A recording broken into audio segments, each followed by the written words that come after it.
Hello everybody and welcome to the latest episode of Collectively Speaking, which is a podcast series where we sit down with our members of the LDN Collective and also our clients and collaborators to talk about, in this second series, a particular topic.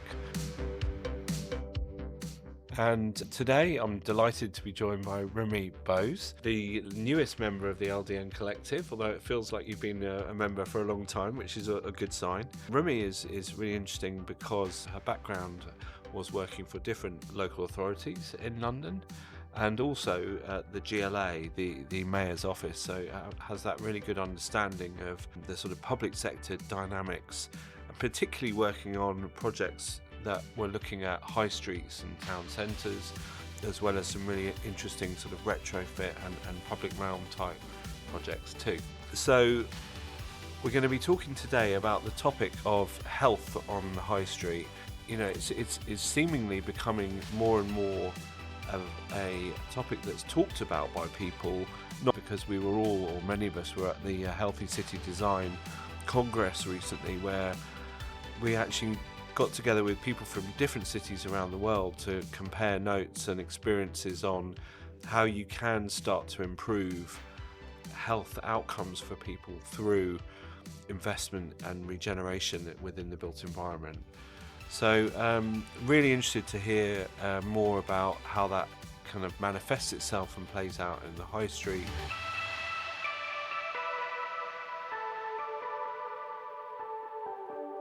So welcome, Rumi, and good to see you today. Thank you very much, Max. Thank you for having me. So tell us, your background is a really interesting one, the journey you've been on. Can you tell us a bit more about your experience working, I think, was it Southwark and then another local authority before the GLA? Yes. So I am an urban designer by background. That's my training. And once I graduated, I moved to Southwark to live and also started working for the local council. So that's where my sort of city urbanism journey began at Southwark, starting in the planning policy team and stayed there for 4 years, which was really interesting, sort of writing and developing urban policies from density policies to tall buildings and views, conservation and design, heritage, and really learning about how plan making happens. After 4 years, I moved into another team which was about capital project delivery, so using Section 106 funds to deliver public realm projects. And really completely fell in love with that. The whole process, really, from inception to completion, working on the ground, having a site, a budget, writing a brief that would achieve the right kind of outcomes that the council wanted, selecting the right teams, and then working collectively with a number of different experts to deliver good places.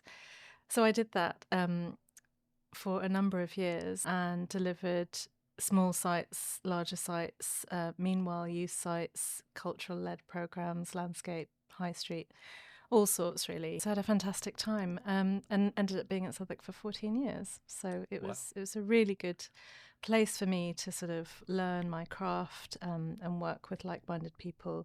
Very much the theme at Southwark was partnership working, so collaboration, working not just within the council but within, you know, the ecosystem more widely. So with bids, with funding bodies, with GLA, with markets, all sorts of different people. So that was a fantastic sort of start to my career. After which I moved to the GLA, as you said, to the Mayor's Office, and worked in the regeneration team. And I had there, as you'd expect, a slightly different role being at the GLA, not so much delivery on the ground, but more sort of strategic. So advising boroughs and community partners on their regeneration programmes and projects. I was principal on the Northwest team, so I was responsible for Northwest London boroughs. So my boroughs were Ealing, Kensington and Chelsea, Westminster, Brent, and the OPDC patch as well. So a really great mix again of boroughs. And my work was so varied, sort of projects that needed me to jump in and sort of be back on the ground again, helping someone write a brief, brokering partnerships. But then other partners might not need that level of help, so I could be quite strategic and just check in. So it was another sort of really good role for me. And after that, I decided to sort of branch out on my own and see if I could do a similar sort of thing for myself.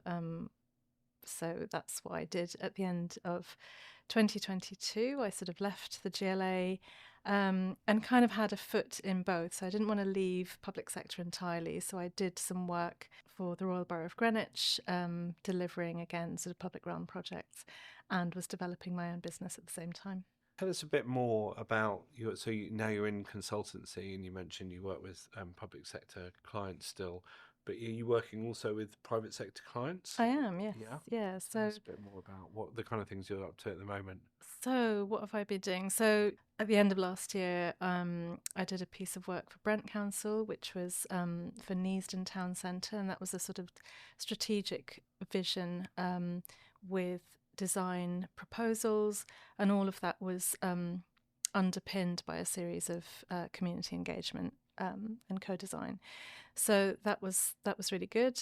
Working with architect Sanchez Benton and concept culture from a place identity point of view. What else have I been doing? I've been doing some social impact advisory work for developers. One, a very large developer, working with OGARD and partners as an associate, and working to try and understand the area from a very granular point of view, talking to local people, talking to the young people, finding out where the arts and cultural networks are, finding out what works really well, what doesn't work really well, and how a brand new development might knit in authentically into that place by understanding the place first. So I think that having a public sector background where your shareholders are the community, your work is always for the communities.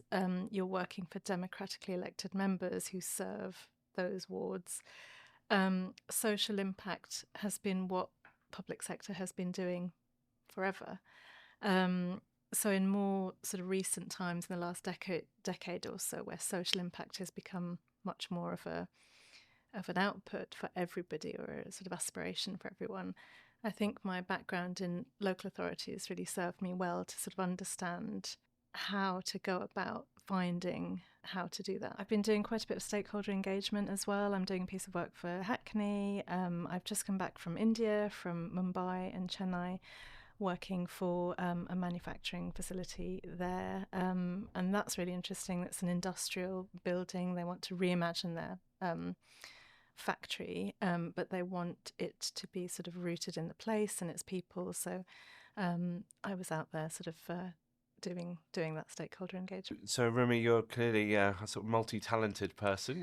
You've talked already about some of your work advising on strategy and funding for projects, ranging from sort of the urban scale, like Neasden, to more specific projects like the one we went to see yesterday in Peveril Gardens, which was a really interesting retrofit of previous sort of car park and garages into sort of artist studios and a new green space. Definitely would like to hear more about that. But you've also just mentioned about a project in India, and I think from what I can gather, that's more about sort of stakeholder engagement. But it's for a manufacturing company. I think they make tires, or one of the big tire manufacturers. Tell us a bit more about that. That's right. So the company are sort of one of the top tyre manufacturers in India. So they produce a huge number of tyres. They have a number of factories across India, with one particular factory being their flagship factory in southern India, in Chennai, or just outside of Chennai. So the project team were asked to go out to Chennai, understand the business a bit more, with the idea of producing a master plan and a vision for a sort of reimagined campus.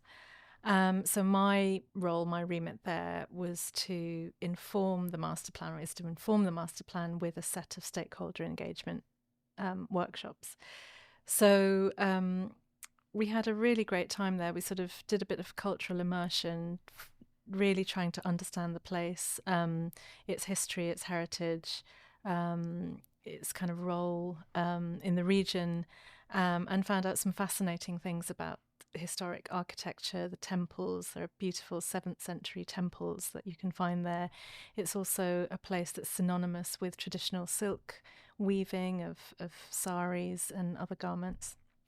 And dance, a particular Indian dance called Bharatanatyam has its seat in this region as well. And of course, we ate lots of delicious food. So we had a great time, sort of really trying to understand the area. But then we were talking to the employees as well, trying to understand their business, trying to understand what this place means for them, what the company means for them in a corporate way, but also in a sort of personal identity way. We then visited some of the local towns and villages to see some of the outreach work that this big manufacturing company does. It was really impressive, the kind of work that they do in terms of women's empowerment, sanitation, street lighting. So really sort of social impact at its best, really. It was great to be able to sort of collect all this material and research and discover what was going on, and then feed that back into a sort of place narrative, which will then go on to form the master plan and vision.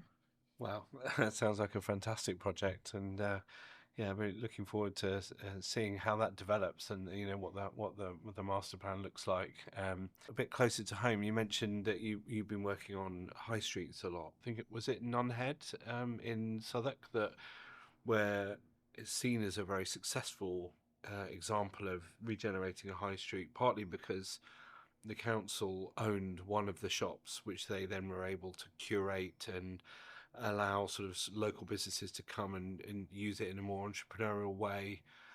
Is that a sort of a template or a good case study that others could learn from, do you think? I think so. And I think actually what's key, or what's really helpful here, is ownership. With ownership comes control. And so then you can sort of curate and change and, do what you need to do or want to do with a particular place or unit, in this case. Yeah, I mean, Nunhead Village was a program that was delivered 10 years ago now. And it was part of the Outer London funding from the GLA.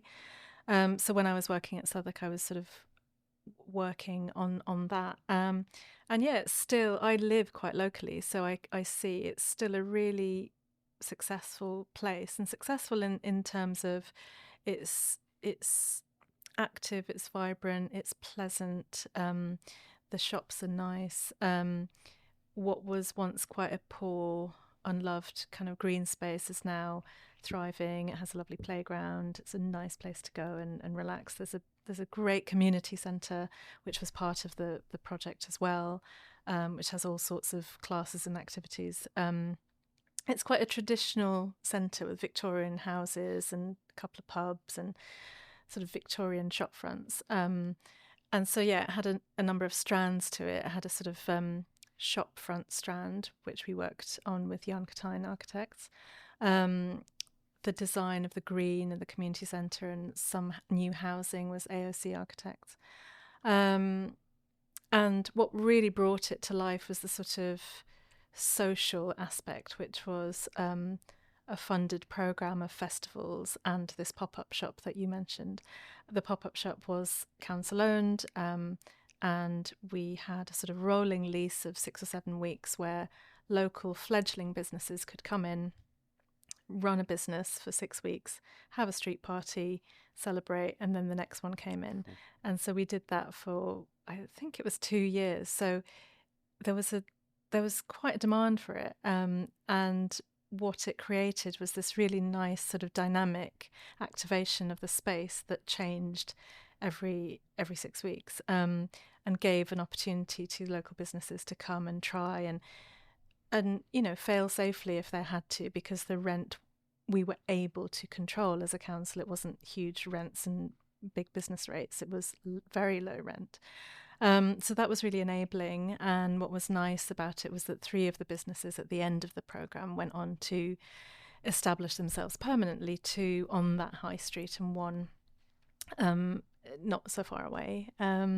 So that's been lovely. And it's now no longer a pop-up shop. It's now sort of a permanent business. So yeah, but it played a role in regeneration. It did. It did. Catalyst, really. Absolutely. The festivals were a great sort of catalyst as well. There's quite a burgeoning artistic community in and around Nunhead. So there was all sorts of activities: art trails, street theatre, food and drink festivals, jumble sales, August to December for 2 years.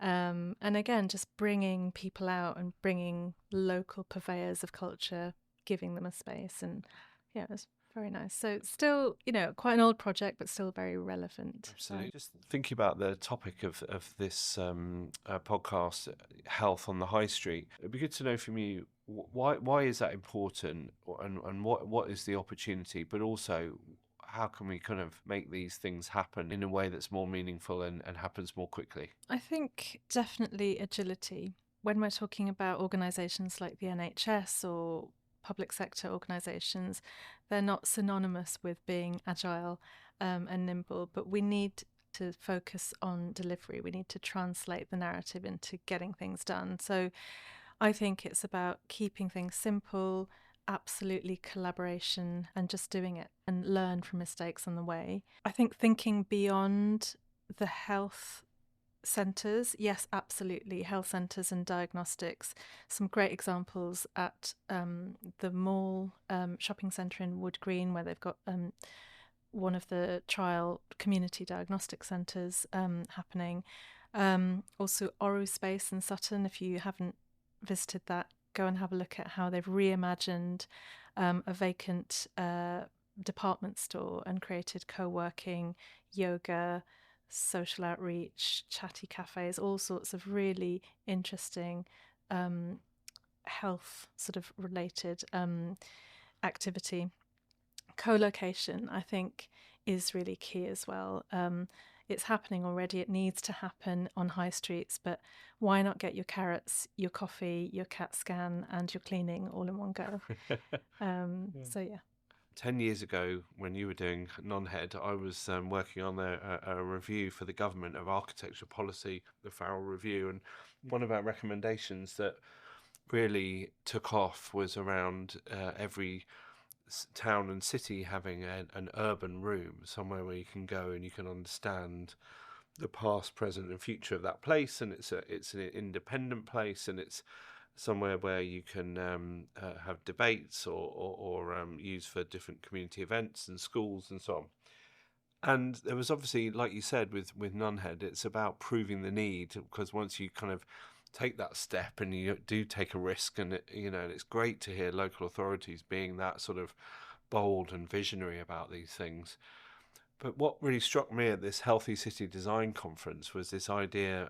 It's in Liverpool, in one of the districts within wider Liverpool, where they called it a life room, and it's somewhere that does have mental health professionals there on a regular basis, but the NHS GPs will prescribe people to go to, and they can go there and they can have some. It's not about medication or curing a problem. It's about prevention, and it's about this idea of social prescribing. And I thought that was really interesting to think about.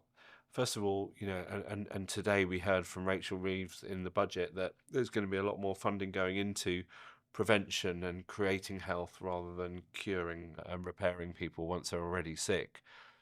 And that, to me, is about people getting healthier in their home or in the high street. So I was just thinking about that model where, you know, you had that empty shop in Nunhead and you used it for entrepreneurs or artists. What do you think are the sort of opportunities or barriers and challenges around doing something similar, but for improving people's health and engaging them with more healthy education and lifestyles?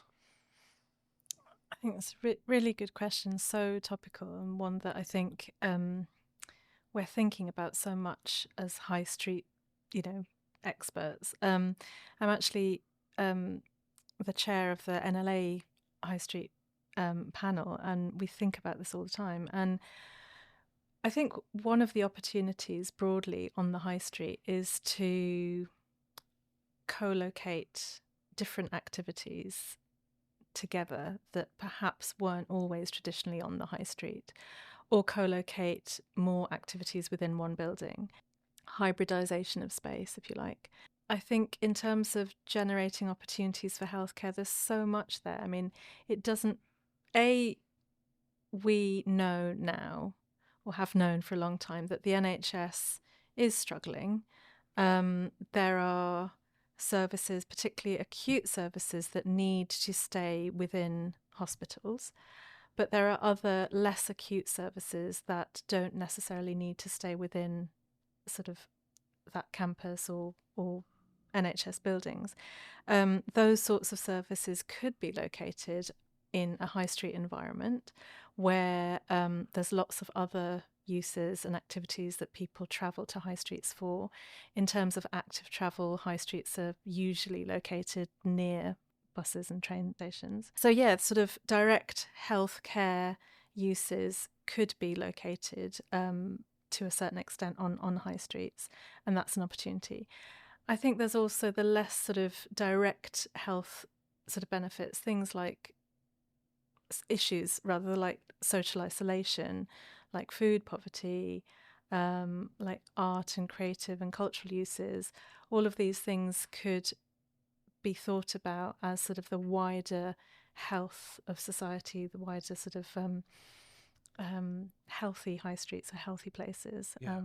You mentioned before about a project where people who are not well off, who might not have as readily access to fairly basic things, whether it's food, but also washing clothes and the knock-on effects of that. And could you just tell us a bit more about that? Yes, there's two actually. One of them is an amazing project called Nourish Hub, which I had the very good fortune of coming across and working on a little bit at the GLA.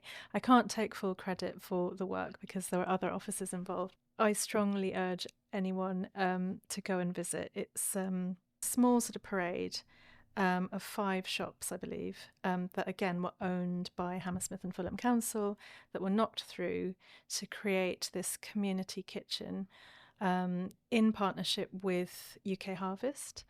So very much addressing issues of food poverty and social isolation. This parade of shops is right in front of a social housing estate. And so the model here is a big industrial kitchen where good food is cooked and served every day, and anybody can go in and enjoy a lovely bowl of soup or risotto or a lovely plate of food for as much as they can pay. And if they can't pay, they don't pay, and you pay as much as you want. And it's a beautiful space designed by RCK Architects. It was done very much in conjunction with the community. As well as the industrial kitchen, there's a sort of show kitchen, a kind of training kitchen, which is used by schools and other groups to go and cook together. But it's fantastic. It's such a lovely project. And again, just using high street units, reimagining them, addressing these kind of key social issues that we're facing. Sounds brilliant. I didn't realise really it was RCKA, yeah. LDN Collective architects within our membership. Yes, Yeah. yes. Really nice one. More reason to go and see it. Absolutely. And the second one I'd like to talk about is not so much of one project, but I have been working, as I said, on some social impact advisory work for a local authority in South London. And I've been talking to NHS groups and other community groups who are trying to do a really good job to tackle similar issues, so food poverty and issues around living conditions. So lots of people don't have access to washing and drying facilities. They have small, damp, cramped conditions and can't wash and dry their clothes, such a basic need. And there's some really sad stories about children of these families being bullied at school because their clothes smell and all of that kind of thing. So I've been talking to people there about trying to find space in the town centre to create, again, an accessible, welcoming environment that's not taboo, that's pleasant, for people to go and access food, fridges, cooking space, safe environments for children to play, washing and drying facilities, basic food like pasta and vegetables and recipes as well. So that whole food education, food poverty, social isolation, access to clean, dry environments, all on the high street in a pleasant environment is just another really worthy and needed sort of use, I think, for high street. I mean, they sound like fantastic projects, and it's really interesting how people are much more mindful of how we can start to proactively kind of create these types of spaces, and in collaboration between the private sector, the public sector, and what difference they can make to the communities. So I think just to sort of finish off, we've got an event coming up on. It's the second event that we've had around community engagement, co-design, social value, and I know that you came to the first one as an invited guest, and now you're going to it as the next one as one of our part of the team, which is fantastic. And I think what you do will really add a lot of value to the sort of collaboration that exists between people like ECF that do that sort of on the ground sort of community engagement, and Commonplace that have the digital platform and the Quality of Life Foundation and others. But this event is focusing on sort of the role of technology and innovation in engagement, and how it's improving the process and sort of minimizing the sort of demand for cost and resources a lot of the time on local authorities. And I know you've got some experience of that. I think did you mentioned about, I think it was Neasden, where you had some experience of using more digital processes that really help make things more streamlined and have a wider reach. Is that fair to say? Yeah, definitely. I think in Neasden, the work that we were doing, as I was saying, it was writing a strategy and an action plan, a series of sort of phased proposals, but they had to be informed by the community, by stakeholder engagement. So I think in the face of shrinking budgets, we all have to think about ways in which we can use those resources more and more efficiently. And when we were doing our work at Neasden, we had a go at doing more digital engagement, as you say, to create that wider reach, which was actually really successful. We were able to reach more people than we would have otherwise with the resources that we had. And then equally at the back end, just analysing the responses that we got from engagement and using AI to sort of extract that narrative and the key sort of points was super useful. So I'm by no means an expert in that field, but it was great to sort of see the power of it. And yeah, I'm sure hopefully that the event will hear more from others, but it'll be definitely in our field. I think it's something that we need to sort of learn about and explore more collectively. Good stuff. And if anyone's listening and they're listening before the 19th of November, then very welcome to come along. It's at the Covent Garden Community Centre, 2 to 5 p.m. and come and meet myself and Rumi and the others involved on that side of things that we do at the LDN Collective. But yeah, I suppose just to finish, I'd just like to say thank you very much indeed, Rumi. It's been an absolute pleasure. And really good to have you involved in the LDN Collective, and looking forward to working with you on interesting and impactful projects moving forward. Thank you so much, Max. Thank you.